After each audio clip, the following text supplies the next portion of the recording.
Good afternoon, cellar dwellers. Welcome to a installment of Bass Hacks live from the basement, featuring me, Henry James, on Bass Hacks. Today I've got a special episode. We're in a little different location of the basement, and only reason why is because I'm in the middle of checking out a new piece of gear that a friend of mine lent me, Mr. Ray Kelly. I used to work with him at Bose, and the resurrection of Henry's number one, this bass right here. Nobody thought it could come back alive, including myself. This is my Howard. I'll talk about it a little more after y'all hear it.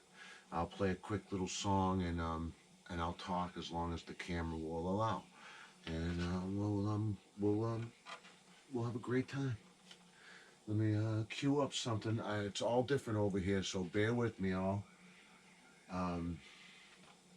We're kind of doing a different kind of vibe thing here today. I got weird little SoundLink Mini through my phone, my TC Electronics BH250 through a special homemade, I think this is prototype one of Ray Kelly's cabinets, bass cabinets.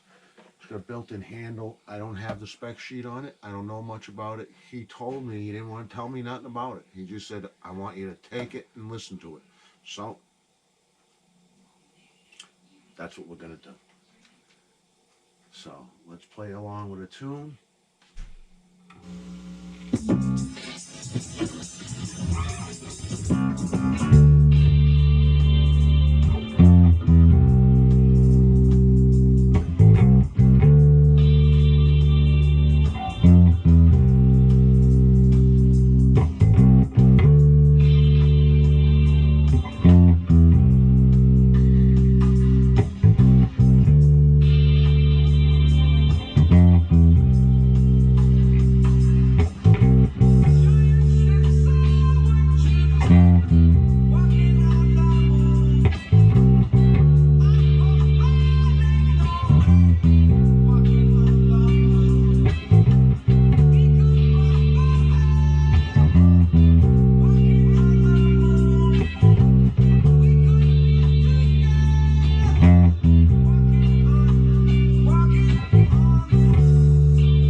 cool.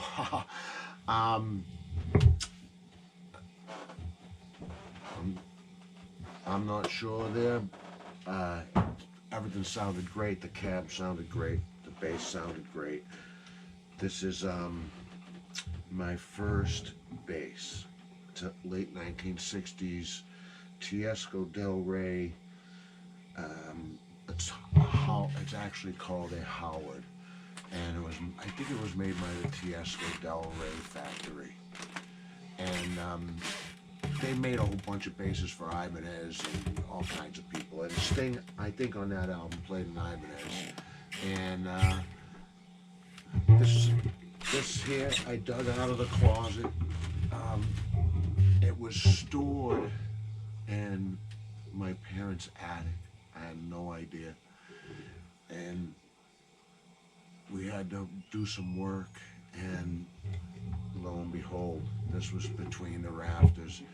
And I thought this was long gone. I bought this bass for $12 at a yard sale at 1427 Grafton Road. It's about 10 houses, I don't know, about 3 or 4 blocks up on Grafton Street.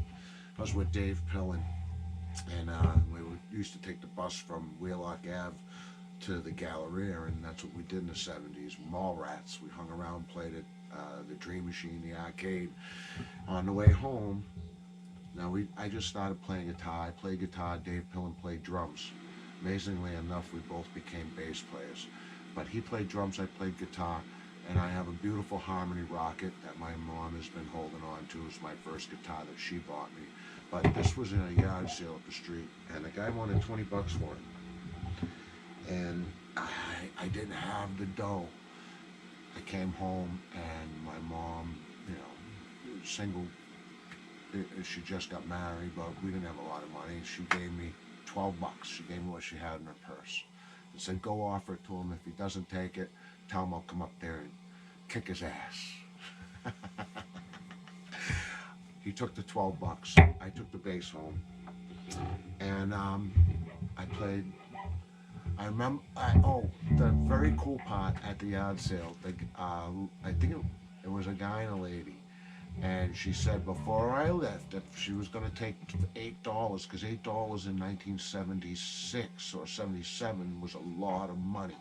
If I'm going to take $8 off the price of this, you have to play me something. And the first thing I ever played on this thing, I only knew it because of the guitar, was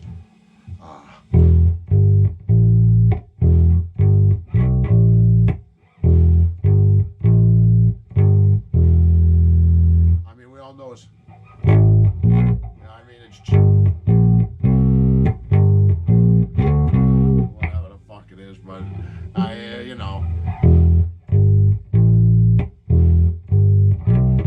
that was the first thing I learned on bass, and it's the wrong version of Smoke on the Water, of course, but I played it, and they sold me the bass for 12 bucks. Long story short, I came home, became a bass player.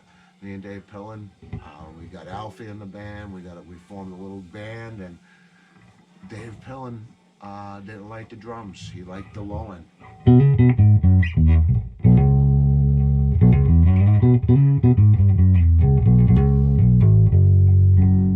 So, long story short, this was the bass that did it all, that started it. And I thought it was long gone, and like my Hot Wheels and like everything else I owned, I took it out. The neck was hugely bowed.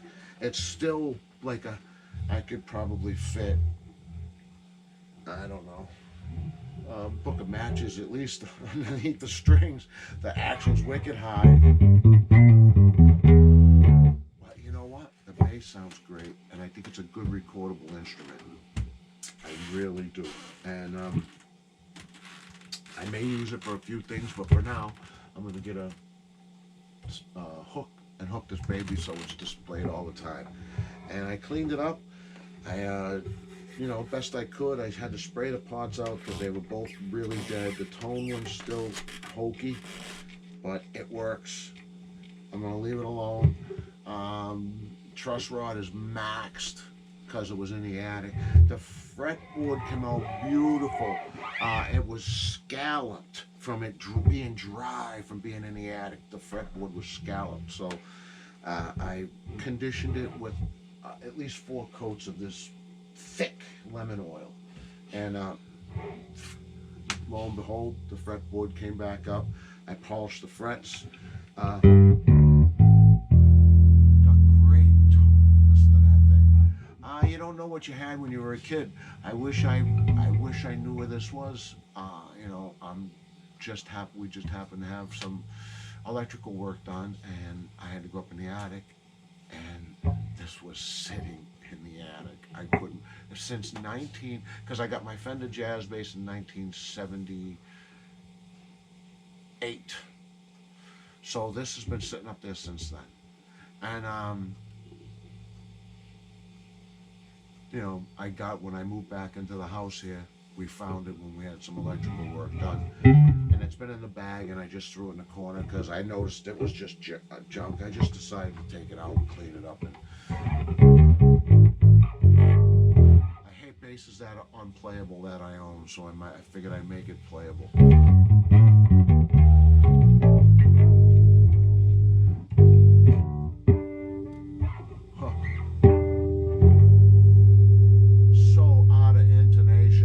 Best I could do. It's old like Fender style with the 2 strings on one saddle, and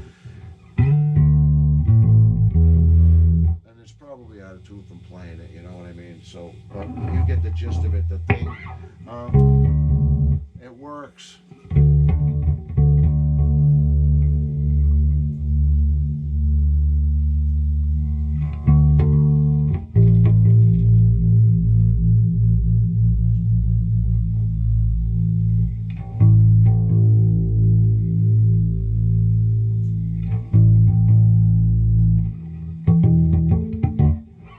There it is, folks. That's it. My first bass, a Howard.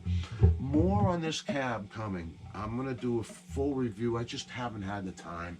And I needed to get this out, and I needed to get this done. You know, one of those things that's sitting in a closet and it's just bugging the hell out of me that, you know what, I want to play this thing because this is the war bass. When Dave Gilbert calls me the War Machine, oh, my shirt, compliments of Dave's lovely girlfriend, Kristen. I love this shirt, and I've shrunk it finally down to where I could wear it, and it's perfect for me. I destroy silence. So there you have it. This was, like I said, I'll get to a review on this. I'd really like to know what's in it before I reviewed it, but he's not going to tell me, so I'm just going to take my best guesses, and we're going to play through it with a couple of different basses, and I'll see what I can do and come up with a decent review for this cab. So far, I really like it.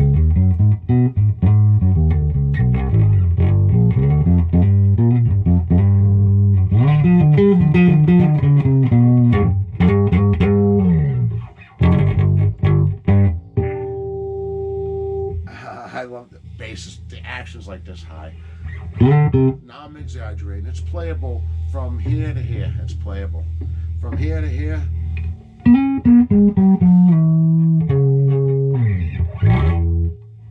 It gets a little, but to there it's great.